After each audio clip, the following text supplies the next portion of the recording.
UP विधानसभा के budget सत्र में सीएम योगी आदित्यनाथ भी बजट पर चर्चा में शामिल हुए। मुख्यमंत्री ने बजट को अन्नदाता, किसान, युवा, महिला और गरीब को समर्पित बताया। इस दौरान मुख्यमंत्री ने संभल से लेकर महाकुंभ के सफल आयोजन की चर्चा की और विपक्ष को भी निशाने पर लिया। रिपोर्ट देखिए।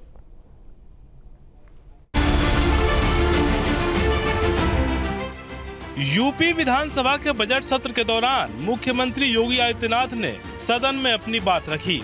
संभल का जिक्र करते हुए योगी ने कहा कि जो हमारा है हमें मिल जाना चाहिए, इससे इतर कुछ भी नहीं। मुख्यमंत्री ने कहा कि एक शरारत के तहत संभल के 68 तीर्थों और 19 कूपों की निशानी मिटाने की कोशिश की गई। उसको खोजना हमारा काम था। हमने 54 तीर्थ खोजे और 19 कूपों को भी पाया। 26 फरवरी को संभल में 56 वर्षों के बाद शिव मंदिर में जलाभिषेक का कार्यक्रम भी हो रहा था।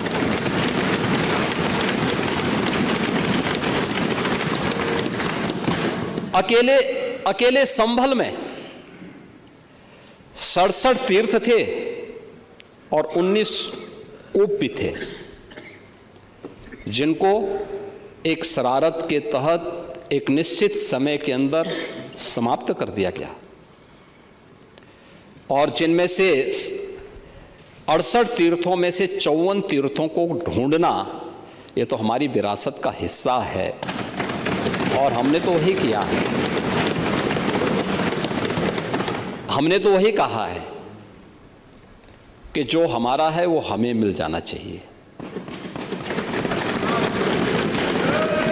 हम उससे इतर कहीं नहीं जा रहे हैं। विधानसभा में मुख्यमंत्री ने महाकुंभ के सफल आयोजन पर भी चर्चा की। सीएम ने कहा कि महाकुंभ में भारत के विकास और विरासत की छाप दिखाई दी। महाकुंभ में कोई जाति, धर्म, क्षेत्र का भेदभाव नहीं दिखा। मुख्यमंत्री ने कहा कि महाकुंभ के आयोजन से प्रदेश की अर्थव्यवस्था को 3.5 लाख करोड़ का लाभ मिलने का अनुमान है।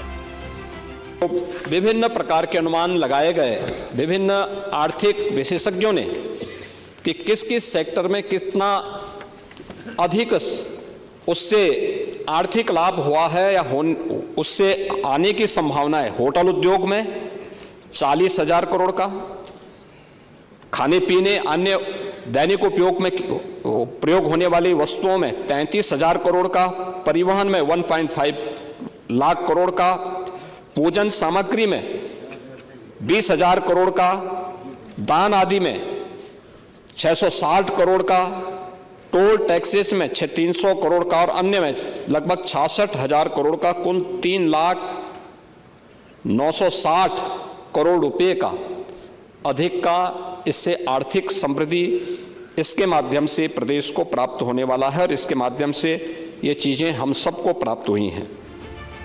महाकुंभ में कानून व्यवस्था पर सवाल उठाने वालों को भी सीएम योगी आदित्यनाथ ने जवाब दिया। मुख्यमंत्री ने कहा कि महाकुंभ में लूट, छेड़खानी, हत्या, अपहरण की एक भी घटना नहीं हुई। 66 करोड़ लोग आए और सुरक्षित अपने घर गए। आप कानून व्यवस्था की बात कर रहे थे। 45 दिनों में 66 करोड़ 30 लाख से अधिक श्रद्धालु और पूज्य संत देश और दुनिया से प्रयागराज आए। 66 करोड़ में से आप मान के चलिए, पहले तो ज्यादा नहीं तो कम से कम आधी आबादी तो महिलाओं की रही होगी, क्योंकि महिलाएं ज्यादा धार्मिक होती हैं। और एक भी छेड़खानी की घटना नहीं, एक भी अपहरण की घटना नहीं, एक भी लूट की घटना नहीं, एक भी हत्या की घटना नहीं, एक भी कोई ऐसा उदाहरण नहीं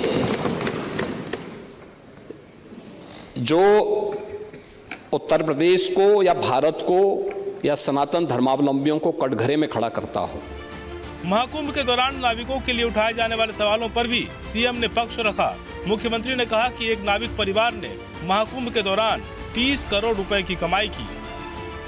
समाजवादी पार्टी इसमें ज्यादा चर्चा कर रही थी कि नाविकों का शोषण हो रहा है, नाविकों को देखभाल नहीं की जा रही है। मैं एक नाविक परिवार की एक सक्सेस स्टोरी यहाँ पे बता रहा हूँ। ये नाविक परिवार जिनके पास 130 नौकाएं थी, 45 दिनों की अवधि में इन लोगों ने शुद्ध बचत की है 30 करोड़ रुपए की, यानी एक नाव ने 45 दिनों में 23 लाख रुपए की बचत की है, कमाई की है। प्रतिदिन के अगर आप बजट उनकी बचत देखेंगे तो यह लगभग 50 से लेके 52,000 पर डे की उनकी इनकम थी एक नाव की। सीएम योगी आदित्यनाथ ने समाजवादी पार्टी को भी निशाने पर लिया। मुख्यमंत्री ने कहा कि सपा भले ही डॉक्टर राम मनोहर लोहिया को अपना आदर्श मानती हो, लेकिन उनके बताए रास्ते पर नहीं चली। उन्होंने कहा कि सपा डॉक्टर लोहिया के आदर्शों से दूर जा चुकी है। जो डॉक्टर लोहिया ने कहा था, एक सच्चा समाजवादी वह जो संपत्ति और संतति से दूर रहे, वो तो आपकी पार्टी के आचरण से देख सकते हैं। और आदर्श के रूप में उन्होंने भारत के लिए कहा था कि राम, कृष्ण और शंकर,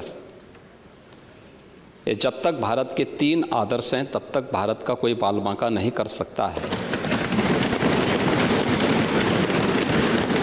भारत की एकात्मता के आधार इन 3 देव महापुरुषों को जब तक भारत की जनता आदर्श के रूप में मानेगी तब तक भारत भारत बना रहेगा। और इन तीनों देव महापुरुषों पर समाजवादी पार्टी का कोई विश्वास नहीं है। उपचुनाव की बात करते हुए सीएम योगी ने सपा नेता शिवपाल यादव पर तंज कसा। उन्होंने कहा कि चुनाव कैसे जीता जाता है ये चच्चू से बेहतर कौन जानता है। पहले जैसी करारी हार का सामना हुआ है, 2027 में भी वही नजारा देखने को मिलेगा। उपचुनाव की भी आपने चर्चा की, लेकिन आपके यहाँ तो चुनाव के एक्सपर्ट शिवपाल जी हैं।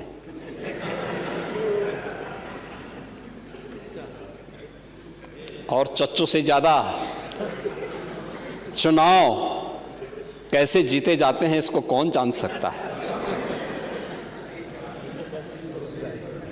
ये तो हम लोगों ने भी देखा है, बहुत नजदीक से महसूस किया है। और इसीलिए अच्छा ही है परोपदेश कुशल बहु तेरे, इसी को कहते हैं।